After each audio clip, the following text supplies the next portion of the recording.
Pernah kepikiran nggak tentang selimut nggak kasat mata yang bikin planet kita ini? Ya, hidup.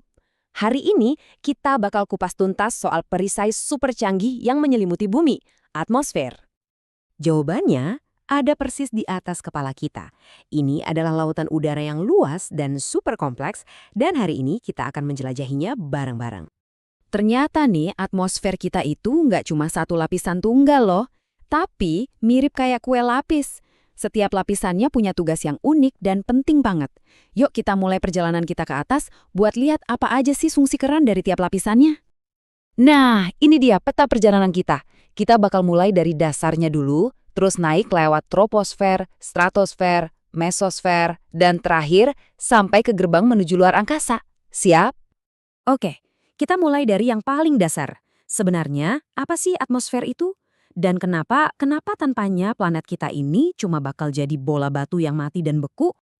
Asal-usul namanya aja udah ngasih petunjuk loh. Dari bahasa Yunani, artinya itu secara harfiah bola uap. Jadi, ini adalah selubung gas super penting yang membungkus planet kita dan ditahan oleh gravitasi. Coba kita lihat udara yang kita hirup setiap detik. Mungkin agak kaget ya, tapi ternyata udara itu sebagian besarnya nitrogen. Oksigen yang kita butuhin banget buat napas itu cuma sekitar 21%. Tapi 21% inilah yang bikin kita semua tetap hidup. Biar kebayang sepenting apa ini. Gini deh, di gurun paling panas sekalipun, manusia masih bisa bertahan hidup seharian tanpa air. Tapi tanpa atmosfer, kita cuma punya waktu beberapa menit. Ini benar-benar penopang hidup kita. Oke, sekarang kita mulai pendakian kita. Pemberhentian pertama, troposfer. Ini adalah rumah kita, lapisan tempat kita tinggal, bernapas, dan ya ngerasain semua yang namanya cuaca. Di lapisan pertama ini, aturannya simple. Makin tinggi kita naik, makin dingin udaranya. Bayangin aja lagi naik gunung, suhunya itu bisa turun sekitar 0,6 derajat Celcius setiap naik 100 meter. Lapisan ini membentang dari permukaan tanah sampai sekitar 18 km ke atas.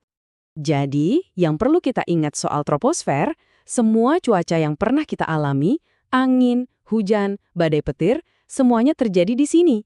Lapisan ini juga padat banget loh, karena ditarik gravitasi. Isinya itu 80% dari seluruh massa atmosfer kita.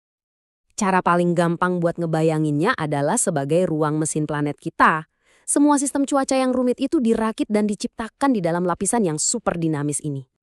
Kita naik lebih tinggi lagi dan selamat datang di stratosfer. Anggap aja lapisan ini sebagai sunscreen atau tabir surya raksasa buat seluruh planet kita. Nah, di sini ada yang unik. Beda banget sama troposfer. Di stratosfer ini, justru makin tinggi kita naik, suhunya makin hangat. Loh, kok bisa? Jawabannya adalah pahlawan tanda jasa kita, lapisan ozon. Jadi, sekitar 35 km di atas kita, ada lapisan ozon yang kerja keras menyerap radiasi ultraviolet atau UV yang berbahaya dari matahari. Tahu kan, radiasi yang bisa menyebabkan kanker kulit? Nah, proses penyerapan inilah yang bikin stratosfer jadi hangat. Ini juga alasan kenapa kalau kita naik pesawat, pilot itu terbangnya tinggi banget, sampai ke stratosfer. Karena di atas awan dan badai troposfer, udaranya jauh lebih tenang, jadi penerbangannya juga lebih mulus. Perjalanan kita lanjut ke mesosfer. Kalau tadi stratosfer itu tabir surya kita, nah mesosfer ini bisa dibilang penjaga gerbang kosmik kita, yang ngelindungin kita dari serangan luar angkasa. Dan sekarang kita kembali ke suhu dingin. Dingin banget malah. Suhu di mesosfer bisa anjlok sampai minus 90 derajat Celcius. Jauh lebih dingin dari tempat paling dingin manapun di permukaan bumi. Tapi bukan cuma dingin. Mesosfer ini adalah perisai pelindung kita. Setiap hari, bumi itu dihujani jutaan batuan luar angkasa. Untungnya, berkat gesekan sama udara di mesosfer, sebagian besar dari mereka udah keburu terbakar habis sebelum sampai ke kita. Jadi, lain kali kalau kamu lihat bintang jatuh, ingat ya, kamu itu sebenarnya lagi nonton mesosfer beraksi menguapkan batuan antariksa puluhan kilometer di atas kepala kita. Keren kan? Akhirnya kita sampai di perbatasan terluar. Ini adalah lapisan-lapisan di mana atmosfer kita pelan-pelan memudar menjadi ruang hampa. Inilah gerbang kita menuju alam semesta. Di lapisan terluar ini, Kayak di termosfer, energi matahari itu kuat banget, sampai bisa menyetrum partikel udara. Lapisan yang bermuatan ini namanya ionosfer, berguna banget karena bisa memantulkan sinyal radio. Dan yang paling luar, ada eksosfer. Udaranya tipis banget, jadi tempat yang sempurna buat satelit mengelilingi bumi. Jadi, setiap kali kita pakai GPS buat cari jalan atau cek ramalan cuaca di ponsel, ingat ya, semua itu bisa terjadi berkat satelit yang melayang di eksosfer, jendela kita untuk melihat alam semesta. Jadi, yuk kita rangkum. Mulai dari nyediain oksigen buat kita napas, ngelindungin kita dari meteor dan radiasi UV, sampai ngejaga suhu planet biar tetap stabil, atmosfer kita ini melakukan pekerjaan yang luar biasa banget buat menjaga kita tetap aman.